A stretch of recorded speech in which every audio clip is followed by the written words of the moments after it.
ایک سوال یہ تحریر فرمایا ہے کہ شیعہ سنی کا نکاح جائز ہے یا ناجائز، اور مغل بادشاہوں نے ہندو لڑکیوں سے شادیاں کیسے کر لیں، مشرک لڑکی سے ان کا نکاح، اس کی کیا حرمت ہے؟ پہلی بات، جہاں تک شیعہ اور سنی کا تعلق ہے، نہایت محتاط انداز کی بات ہے، غور سے سن لینا چاہیے کہ امت میں جن علماء کے نزدیک اہل تشیع کا تعلق مسلمانوں سے نہیں ہے اور وہ اسلام کے دائرے میں نہیں ہیں، وہ تو اس نکاح کو جائز ہی نہیں قرار دیتے،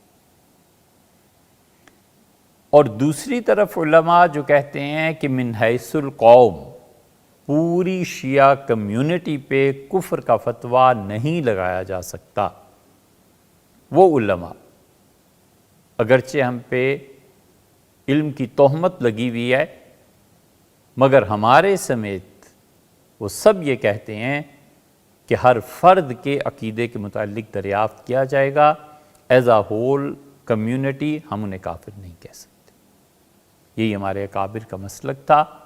اور امت میں عمومی طور پر مسلک یہی رہا ہے، اور اسے ہی ہم برحق سمجھتے ہیں۔ اسی لیے فقہا بار بار تصریح کرتے ہیں کہ کسی شخص کا تعلق اہل تشیع سے ہو، کوئی شخص فقہ جعفریہ سے تعلق رکھتا ہے، اور اگر وہ ام المومنین رضی اللہ عنہ پر تہمت لگائے، اگر وہ قرآن کریم کو پورا نہ مانے، اگر وہ سیدنا علی رضی اللہ عنہ کو برحق مانے اور رسول اللہ صلی اللہ علیہ وسلم کو نبوت کا اہل نہ، اگر یہ ساری چیزیں، تو وہ اسلام سے خارج ہو جائے گا۔ ولا الاطلاق فتویٰ نہیں دیتے، ابسلیوٹلی سارے کافر اہل تشیع نہیں کہتے، امت میں عمومی طور پر یہی ہے۔ حضرت شاہ ولی اللہ رحمۃ اللہ کو دیکھ لیں، اور شاہ عبدالعزیز صاحب رحمۃ اللہ کی تحفہ اثنا عشریہ دیکھ لیں، تو بالکل ہی بات کھل جاتی ہے۔ ان کے اور ہمارے درمیان فقہی اختلافات یقیناً ہیں، ان کے اور ہمارے درمیان عقیدے کی مباحث بھی ہیں، لیکن ان کا عقیدہ کفر تک پہنچا ہوا ہو، اس کے لیے ہر فرد کو دیکھا جائے گا، ایز اے ہول کمیونٹی نہیں فتویٰ دیا جا سکتا۔ مثلاً اہل تشیع کے ہاں جادو نہیں ہے، ان کا اصل عقیدہ یہ ہے کہ وہ کہتے ہیں جادو کوئی چیز نہیں۔ ہمارے یہاں اہل سنہ ہم جادو کا اقرار کرتے ہیں، ہم کہتے ہیں جادو بالکل ہے۔ ہمارے یہاں جساس، کرخی رحمہ اللہ وغیرہ، جساس تو بالکل ہی انکار کرتے ہیں جادو کا، وہ کہتے ہیں نظر بندی تھی۔ احکام القرآن ان کی دیکھ لیں، مثلاً ان کے ہاں رؤیت باری تعالیٰ نہیں ہے، وہ کہتے ہیں دنیا اور آخرت دونوں جگہ اللہ تعالیٰ نظر ہی نہیں آئے گا۔ ہم کہتے ہیں اللہ جل شانہ اپنی شان کے مطابق قیامت میں جنت میں اپنی رؤیت نصیب فرمائے گا۔ ہمارے اپنے دلائل ہیں، ان کے اپنے دلائل ہیں، لیکن یہ ایسی چیزیں ہیں جو کفر نہیں ہیں۔ اب ایک آدمی ان میں سے اٹھ کے یہ کہتا ہے کہ قرآن پورا ہی نہیں ہے، ظاہر ہے کہ پھر وہ اسلام میں نہیں رہے۔ ایک آدمی کہتا ہے کہ قرآن تو نازل ہوا تھا، فلاں فلاں نے چھپا لیا تھا، فلاں فلاں نے گڑبڑ کر دی تھی، ہم تک جو یہ قرآن پہنچا یہ قرآن ہی نہیں ہے، قرآن تو حضرت مہدی علیہ الصلوۃ والتسلیم لائیں گے۔ یہ وہ باتیں ہیں جو ان کو اسلام سے خارج کر دیتی ہیں۔ آخر کوئی تو چیز دنیا میں ہوگی نا جو کسی انسان کو اسلام کی حد سے نکال کر کفر میں، اور کوئی چیز تو ہوگی جو کفر سے نکال کے اسلام میں لائے گی۔ کہ جتنے لبرل مائنڈڈ ہیں ان سے یہ سوال ہے کہ آخر کوئی حد تو ہوگی نا، کوئی چیز تو ہوگی، اسی حد کی یہ بات۔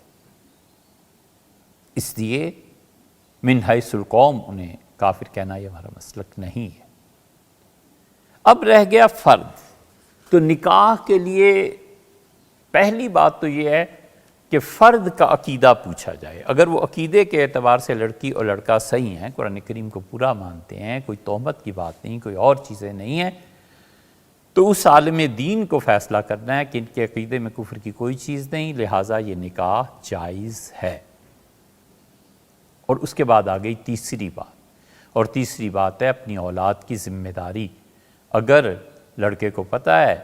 کہ بالکل نکاح جائز بھی ہے، ٹھیک بھی ہے، لیکن میری اولاد ماں کا دین اختیار کر لے گی، اور اس کی ماں اس پہ پکی ہے کہ ماتم کیا جائے مثلاً محرم میں، اس کی والدہ اس پہ پکی ہیں کہ مجالس سنی جائیں، اس کی والدہ اس پہ پکی ہیں میری اولاد کفر نہ صحیح گمراہی میں پڑنے کا خدشہ ہے، تو ایسے نکاح سے اجتناب کرنا چاہیے، بچنا چاہیے، اس لیے کہ اس کی اگلی نسل بھی تو اسی کے ذمے ہے۔ یا باپ ہے، پتہ ہے لڑکی کو کہ جس سے نکاح ہونے جا رہا ہے یہ شیعہ ہیں